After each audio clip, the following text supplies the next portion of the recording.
Homi J. Bhabha, a pioneering physicist and the father of India's nuclear program, founded the Indian Atomic Energy Commission, AEC, emphasizing nuclear technology for peaceful and strategic purposes, including national security through nuclear weapons.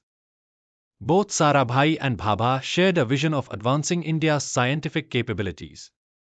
Unlike Bhabha's military-oriented approach, Vikram Sarabhai worked with him on India's nuclear program, concentrating on peaceful applications such as medicine, agriculture and energy.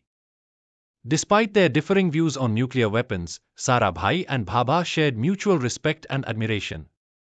Bhabha appreciated Sarabhai's contributions to nuclear research and space science, while Sarabhai admired Bhabha's scientific vision and leadership. After Bhabha passed away in 1966, Sarabhai took over as chairman of the AEC, guiding the program towards non-military uses of nuclear energy. Their relationship highlights the balance between divergent perspectives and common goals in advancing India's atomic program towards peaceful objectives. Truly a shining example.